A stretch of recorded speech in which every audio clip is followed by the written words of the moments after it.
भक्तजनों, आज आप सुनेंगे अमला नमी की कथा। एक राजा था, उसका परन था। वो रोज 1.25 मन आंवले दान करके ही वो खाना खाता था। इससे उसका नाम आंवला राजा पड़ गया।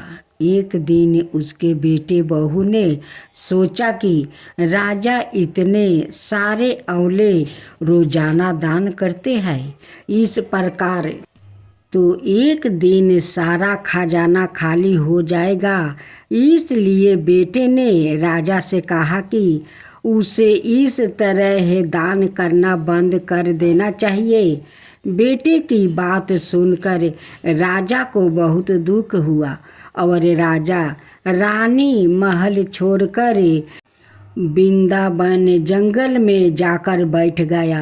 राजा रानी आंवला दान नहीं कर पाए और परन के कारण कुछ खाना नहीं। जब भूखे प्यासे 7 दिन हो गया, तब भगवान ने सोचा कि यदि मैंने इसका परन नहीं रखा और इसका सत्य नहीं रखा तो विश्वास चला जाएगा। इसलिए भगवान ने जंगल में ही महल, राज्य और बाग बगीचे सब बनवा दिया और ढेरों आंवले के पेड़ लगवा दिया। सुबह राजा रानी उठे तो देखा कि जंगल में उनके राज्य से भी 2 गुना राज्य बसा हुआ है। राजा रानी से कहने लगे, रानी देखो, कहते हैं सत्य मत छोड़ो, सुरक्षा में सत्य छोड़ाया मत जाए।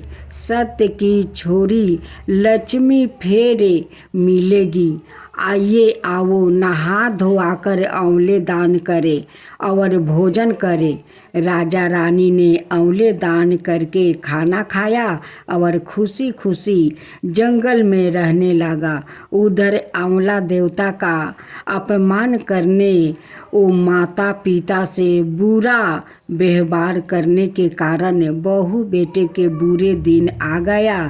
राज्य दुश्मनों ने छीन लिया, दाने दाने को मोहताज हो गया और काम ढूंढते हुए अपने पिताजी के राज्य में आ पहुंचा।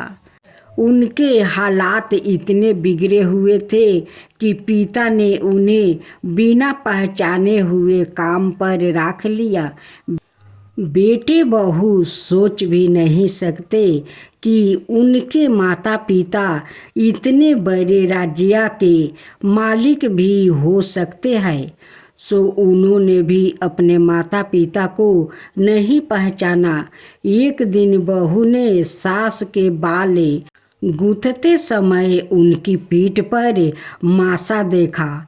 उसे यह सोचकर रोना आने लगा कि ऐसा मासा मेरी सास के पीठ पर भी है। हमने यह सोचकर उन्हें आंवले दान करने से रोका कि हमारा धन नष्ट हो जाएगा। आज वो लोग ना जाने कहाँ होंगे।